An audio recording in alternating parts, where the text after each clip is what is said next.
सभी का आपके अपने YouTube channel math can solution में एक बार फिर से स्वागत है। यहाँ हम क्लास 10 का चैप्टर नंबर 3 दो चर वाले रैखिक समीकरण की प्रश्नावली 3.5 के सवाल नंबर 4 को हल करने वाले हैं। सवाल नंबर 4 में कुछ भाग है, जिनमें से पहला भाग है हमारे पास कि एक छात्रावास के मासिक व्यय का एक भाग नियत है तथा शेष इस पर निर्भर करता है कि छात्र ने कितने दिन भोजन दिया है। देखो बेटा, जब भी हम छात्रावास यानी हॉस्टल में रहने जाते हैं तो वहां पे क्या होता है कि फिक्स होता है, एक रूम रेंट फिक्स होता है और बाकी हम जो डाइट लेते हैं, प्रतिदिन खाना खाते हैं, उसका प्रतिदिन का फिक्स होता है। ठीक है, ये वही बात कह रहा है कि एक भाग तो नियत है यानी रूम रेंट तो फिक्स है और शेष इस पर निर्भर करता है कि छात्र ने कितने दिन भोजन दिया है। जब एक विद्यार्थी ए, कोई विद्यार्थी उसका नाम ए है, जो 20 दिन भोजन करता है, ₹1000 छात्रावास के व्यय के लिए अदा करने पड़ते हैं। उसने 20 दिन खाना खाया तो उसने 1000 रुपए दिए। दूसरा, जबकि एक विद्यार्थी बी को जो 26 दिन भोजन करता है, छात्रावास के व्यय के लिए 1180 रुपए अदा करने पड़ते हैं। एक जो दूसरा स्टूडेंट है बी, वो 26 दिन रहा हॉस्टल में, 26 दिन खाना खाया तो उसको 1180 रुपए देने पड़ते हैं। नियत व्यय तथा प्रतिदिन के भोजन का मूल्य ज्ञात करना है। देखो, हमने इन सवालों में आपको पहले भी मैंने बताया कि इनकी स्टेटमेंट अच्छे से पढ़नी है, फिर जो चीज निकालनी है उसको लेट कर लेना है, मान लेना है। तो मान लिया नियत व्यय क्या है x रुपए और प्रतिदिन के भोजन का मूल्य क्या मान लिया हमने y रुपए। अब प्रश्नानुसार कंडीशन क्या, देखो बेटा, यहाँ कंडीशन ऊपर तो सिर्फ कंडीशन दी गई है, नीचे बताया गया कि एक विद्यार्थी जो 20 दिन भोजन करता है, 20 दिन भोजन करता है मतलब हॉस्टल में रहा, नियत भाग तो उसका फिक्स है, जो रूम रेंट है वो तो लगना ही लगना है, और वो कितना है x रुपए। तो x रुपए तो उसको देने ही देने हैं। ठीक है, उसके साथ उसने 20 दिन भोजन किया है, एक दिन के भोजन का खर्चा कितना है y रुपए, 20 दिन के भोजन का खर्चा कितना हो जाएगा 20 y रुपए, और इन दोनों का जोड़ जो वो जमा करवाता है वो कितना जमा करवाता है बेटा 1000 रुपए। ये होगी समीकरण नंबर 1। ठीक है, उसके बाद दूसरा, एक विद्यार्थी बी है जो 26 दिन भोजन करता है, छात्रावास के व्यय के लिए 1180 रुपए जमा करवाता है, तो मतलब उसका भी x तो फिक्स है और 26 दिन खाना खाता है तो उसका कितना होगा 26 y, और वो कितना दे रहा है बेटा 1180 रुपए। ये होगी हमारे पास समीकरण नंबर 2। अब इसके ऊपर हमें वज्र गुणा विधि अप्लाई करनी है। वज्र गुणा विधि के लिए इन दोनों को इधर लेके आएंगे हम, तो इनको इधर ले आते हैं। समीकरण रहेगी हमारे पास x प्लस 20y माइनस 1000 बराबर 0, और ये x प्लस 26y माइनस 1180 बराबर 0। अब वज्र गुणा विधि के लिए क्या लगाते हैं 23 23 मतलब y के साथ में क्या गुणांक है, y के साथ क्या गुणांक है 20 और 26, 3 x के गुणांक माइनस 1000 और माइनस 1180, 1 x के गुणांक 1 1 2, फिर y के गुणांक ये हो गए 20 और 26। ठीक है बेटा, अब हमें x y और 1 इनके नीचे नंबर्स लिखते होते हैं। x के नंबर्स की क्या आएंगे, इनकी प्रोडक्ट माइनस में इनकी प्रोडक्ट। इनकी प्रोडक्ट क्या होगी, 2 को मल्टीप्लाई कर लेते हैं 118 से, 118 दूनी कितना होगा 236, और 1 0 इसकी 1 0 इसकी 2 0 इनके साथ में, और ये माइनस है, ये माइनस का 23,600 हो गया। बीच में माइनस, इनकी प्रोडक्ट करेंगे 26,000 हो जाएगा, और माइनस 1 है माइनस, और माइनस कितना हो गया प्लस 26,000। y के नीचे इनकी प्रोडक्ट माइनस 1000 माइनस 1000, और बीच में माइनस आ रहा है, इसकी प्रोडक्ट माइनस 1180, बीच वाला माइनस और माइनस प्लस हो जाएगा, ये 1180, बीच में इक्वल आएगा इक्वल। एक के नीचे इनकी प्रोडक्ट 26 माइनस 20, 26 माइनस 20, इसको सोल्व कर देते हैं। x के नीचे बेटा 26,000 बड़ा है 23,600, 26,000 में से 23,600 घटेगा कितना बच गया 2400, बड़ा प्लस का प्लस का आ जाएगा इक्वल। y किसकी इक्वल माइनस 1000, 1180, 1180 में से 1000 घटेगा कितना बच गया 180 प्लस का, और 1 के नीचे 26 में से 20 गया 6। पहले और तीसरे को इक्वल करते हैं, x बटा 2400 बराबर 1/6। x का वैल्यू निकालेंगे 2400 उधर चला जाएगा, 2400 बटा में 6 से डिवाइड होगा कितने पे 400 पे, तो x की वैल्यू कितनी आ गई बेटा 400। इसी तरीके से y और इसको बराबर रखेंगे, y 180 बराबर 1/6, 180 को उधर ले जाओ, y बराबर 180 बटा में 6, y की वैल्यू कितनी आ गई 30। यानी जो नियत व्यय है, तो प्रतिदिन का फिक्स खर्चा है वो कितना है x यानी 400 रुपीज, और प्रतिदिन का जो व्यय है वो कितना है बेटा y मतलब 30 रुपए। यानी जो डाइट है भोजन की, खाने की डाइट है वो प्रतिदिन की कितने 30 रुपए, और जो फिक्स चार्ज है वो कितने लगेंगे 400 रुपए। क्वेश्चन नंबर 4 का सेकंड पार्ट हमारे पास कि एक भिन्न 1/3 हो जाती है जब उसके अंश से 1 घटाया जाता है, और वह 1/4 हो जाती है जब हर में 8 जोड़ दिया जाता है, तो वह भिन्न ज्ञात करिए। हमें एक भिन्न ज्ञात करनी है। कंडीशन है कि अगर उसके अंश में से 1 घटा दें तो वो 1/3 हो जाएगी, और यदि हर में 8 जोड़ दें तो 1/4 हो जाएगी। दो कंडीशन है, दोनों कंडीशनों को अलग अलग प्रयोग करते हैं। भिन्न हमें निकालनी है, तो हमने मान ली वह भिन्न क्या है x/y। अब प्रश्नानुसार कंडीशन क्या है, दोनों कंडीशन का हम प्रयोग करेंगे। पहली कंडीशन क्या कह रही है 1/3 हो जाती है अगर अंश से 1 घटाया जाता है। अंश क्या है बेटा x में से 1 घटा दूं, नीचे y, हर के साथ कुछ नहीं करना है। वो दूसरी कंडीशन है कि हर में 8 जोड़ दें तो भिन्न अलग होती है। ये एक ही कंडीशन है कि अगर उसके अंश से 1 घटाया जाता है तो भिन्न 1/3 हो जाती है। तो भिन्न कितनी होगी हमारी 1/3। इसको क्रॉस मल्टीप्लाई कर दो, r का गुणा 3 की इससे मल्टीप्लाई 3x - 3 बराबर y की 1 से मल्टीप्लाई y को उठा के इधर ले आओ, 3 को इधर बड़े नहीं देते हैं, 3x - y - 3 बराबर 0। समीकरण नंबर 1। दूसरी समीकरण क्या है कि वह 1/4 हो जाती है यदि हर में 8 जोड़ दिया जाए।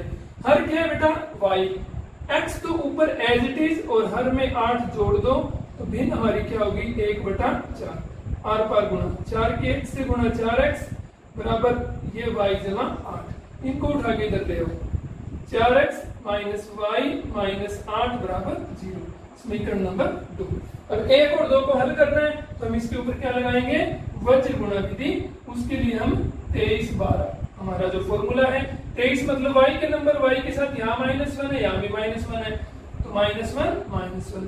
3 मतलब कांस्टेंट, यहाँ -3 यहाँ -1, -3 -8।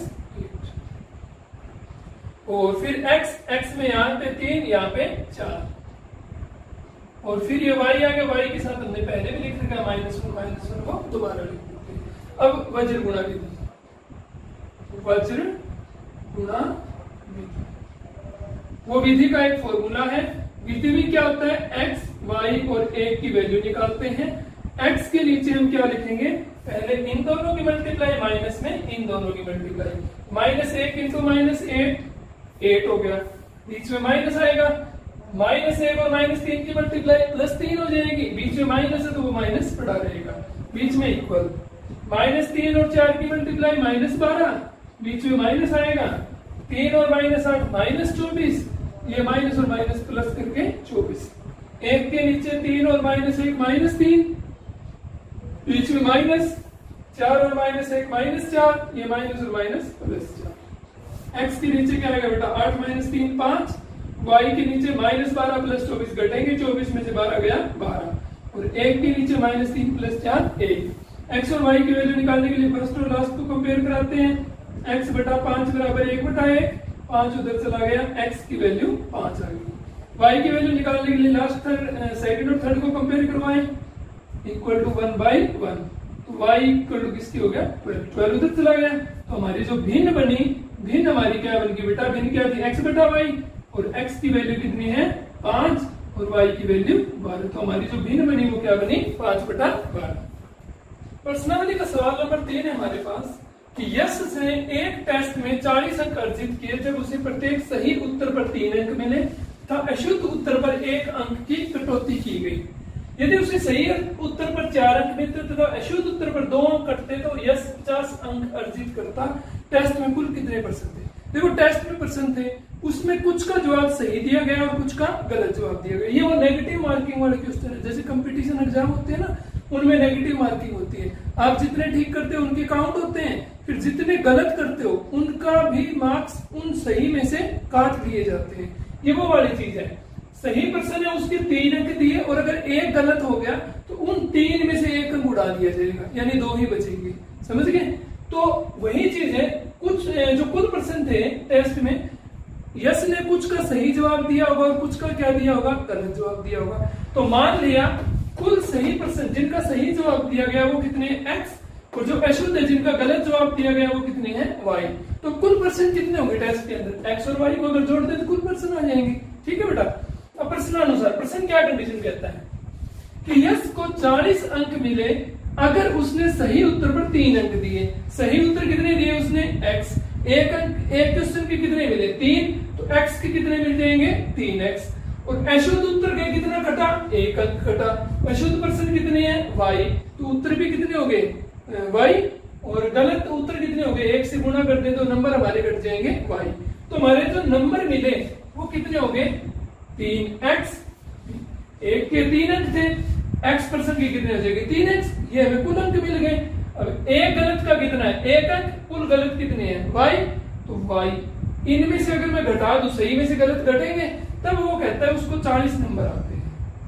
ये हो गया समीकरण नंबर 1। दूसरी कंडीशन क्या कहते हैं, यदि उसे सही पे 4 अंक मिलते और अशुद्ध पर 2 कटते, तो सही उसकी x थे, 4 मिलते तो 4x और 2 अंक कटते तो -2y, तो उसको कहता है 50 अंक अर्जित करता, उसे मिलते 50। समीकरण 2 देखो बेटा, सारे 2 से भाग हो रहे हैं, इनको 2 से भाग कर देते हैं। ये 2x बचेगा, ये y बचेगा, ये बराबर 25।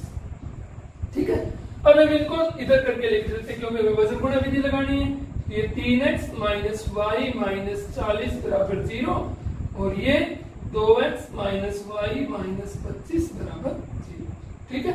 अब वजन गुणा विधि लगाने के लिए हम लगाएंगे 23 12 23 12।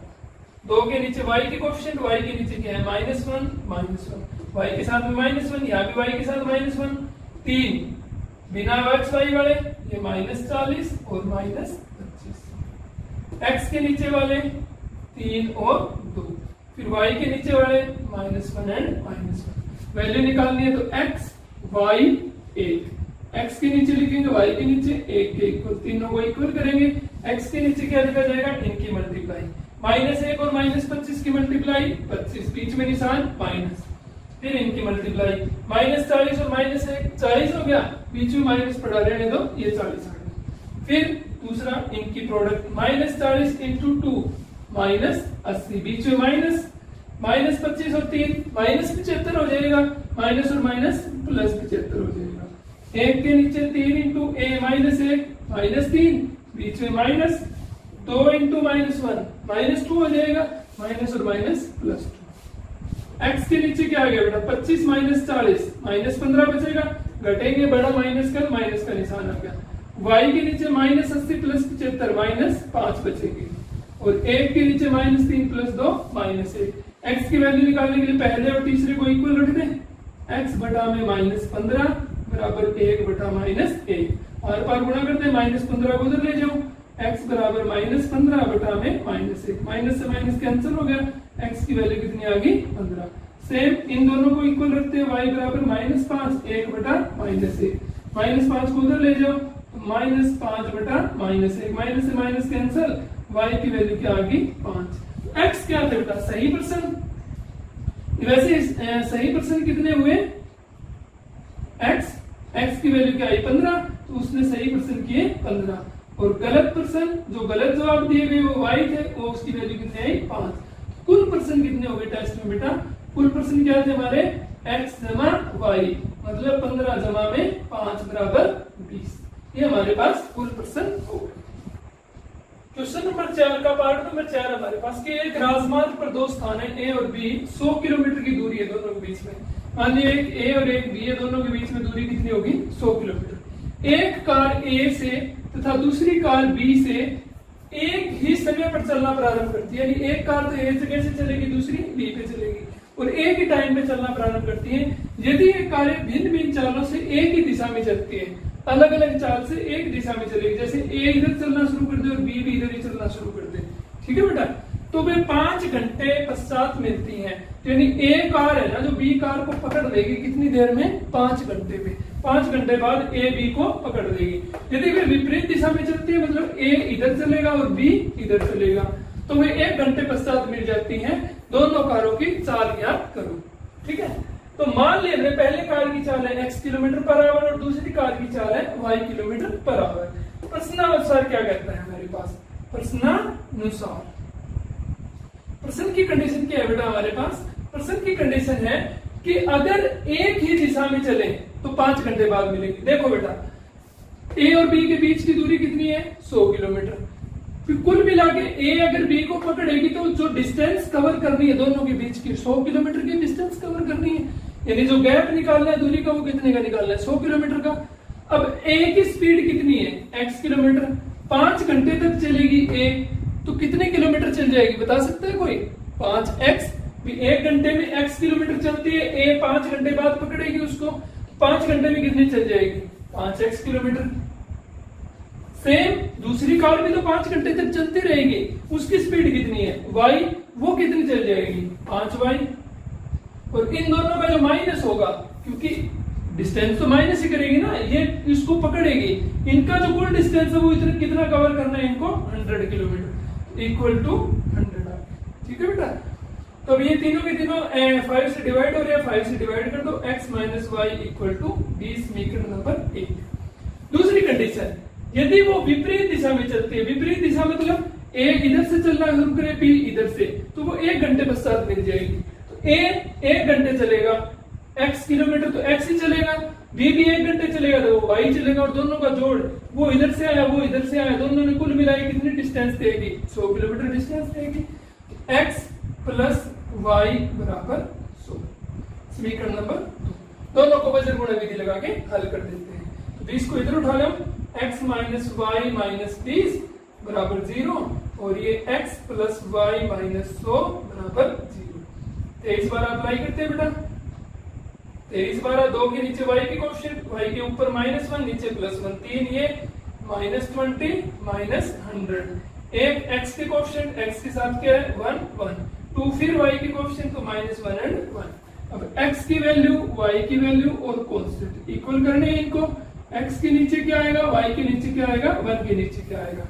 x के नीचे इनकी प्रोडक्ट, -1 इंटू -100 100 हो गया, बीच में माइनस, -20 इंटू 1 कितना हो गया बेटा?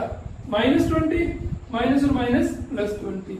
y के नीचे -20 एकम 20 -20, -100 एकम 100 -100, बीच में माइनस होता है, माइनस और माइनस प्लस हो जाएगा 100। 1 के नीचे 1 एकम 1, बीच में माइनस, 1 एकम 1, बीच में माइनस है, माइनस और माइनस +1। x के नीचे क्या रहेगा? 100 और 20 120, y के नीचे -20 + 100 80 बचेगा, और 1 के नीचे 1 और 1 2। पहले और लास्ट को कंपेयर कराएंगे, x बटा 120 बराबर 1 बटा 2, और फिर इनको इधर कंपेयर करा लेंगे, y बटा 80 बराबर 1 बटा 2। 120 को उधर ले जाएं, 120 बटा 2, 2 से कैंसिल हो जाएगा, कितना रहेगा? 60, यानी x की वैल्यू 60, और इधर 80 को उधर लेके जाएंगे, ये 80 बटा 2, 2 से कैंसिल हो जाएगा, कितने पे? 40 पे, तो y की वैल्यू कितनी आ गई? 40। मतलब पहली कार की चाल, पहली कार की चाल कितनी बेटा? x, मतलब 60 किलोमीटर पर आवर, और दूसरी कार की चाल y kilometre per hour, y कितना है? 40 kilometre per hour. Question number 4 का लास्ट पार्ट है हमारे पास कि एक आयत का क्षेत्रफल 9 वर्ग इकाई कम हो जाता है यदि उसकी लंबाई 5 इकाई कम कर दी जाती है और चौड़ाई 3 इकाई बढ़ा दी जाती है। यदि हम लंबाई को 3 इकाई और चौड़ाई को 2 इकाई बढ़ा दें तो क्षेत्रफल 67 वर्ग इकाई बढ़ जाता है। हमें आयत की विमाएं ज्ञात करनी है कि आयत लंबा कितना, आयत चौड़ा कितना है, उसके क्षेत्रफल का यहाँ पे जिक्र किया गया है। तो मान लिया आयत की लंबाई कितनी है x और आयत की चौड़ाई कितनी है y। तो आयत का क्षेत्रफल कितना होगा बेटा? क्या फॉर्मूला होता है? लंबाई गुणा चौड़ाई मतलब xy। ठीक है, अब देखो प्रश्नानुसार पहली कंडीशन क्या है? आयत का क्षेत्रफल होगा कम यदि उसकी लंबाई 5 इकाई बढ़ा दे। लंबाई कितनी आयत की? x, ये 5 बढ़ा दी तो x + 5 होगी, और चौड़ाई 3 इकाई, सॉरी लंबाई 5 इकाई कम कर दी जाती है, तो लंबाई कम कर देंगे माइनस, और चौड़ाई 3 इकाई बढ़ा दी जाती है। चौड़ाई कितनी है y, इसको बढ़ा देंगे 3 इकाई, तो क्षेत्रफल अब 9 वर्ग इकाई कम हो जाएगा। क्षेत्रफल हमारा कितना है xy, उसमें से भी कम हो जाएगा कितना? 9।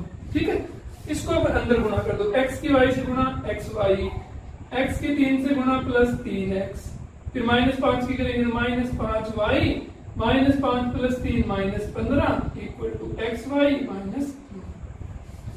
सारा किसी इधर उठा ले, xy plus 3x minus 5y minus 15 minus xy plus का 9 बराबर क्या बच गया 0। xy इधर आगे माइनस का और 9 इधर आगे प्लस का, xy से xy कैंसिल हो गया, 3x माइनस 5y और माइनस 15 प्लस 9 कितना रह गया -6 इक्वल टू 0।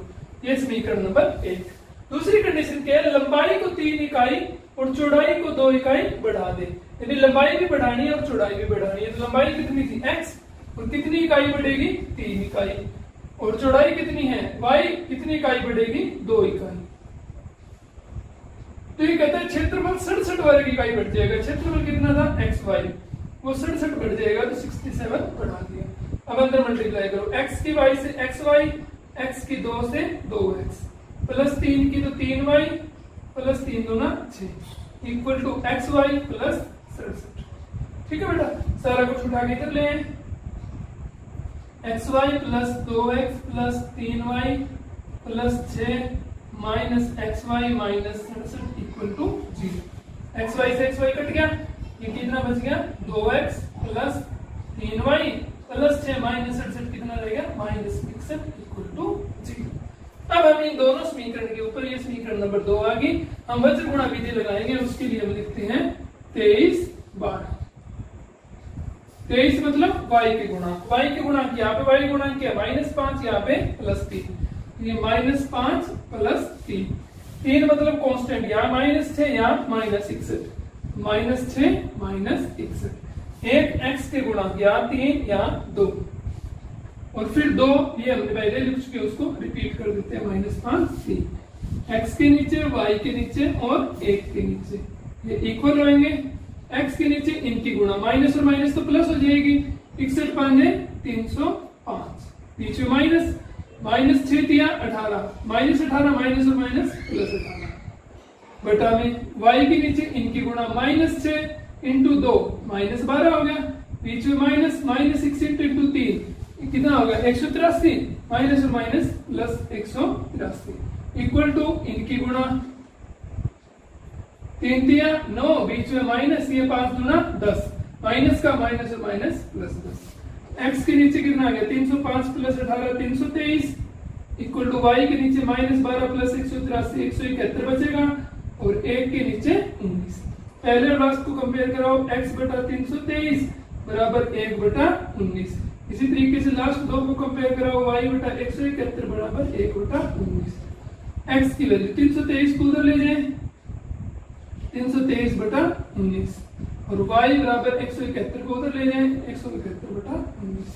ये भाग दो, x की वैल्यू कितनी आएगी 19 से कम 19 13 बचेगा, 19 7 133 और ये y इक्वल टू 9 पे कटेगा, y इक्वल टू 9। आयत की लंबाई जो है हमारे पास वो कितनी आएगी, हमने x मान ली थी, वो कितनी आ गई 17 इकाई, और आयत की जो चौड़ाई आई वो y मानी थी, वो कितनी आ गई 9 इकाई। इसी के साथ हमारी एक्सरसाइज समाप्त होती है। अगली वीडियो में हम एक्सरसाइज 3.6 सोल्व करेंगे। Thank you.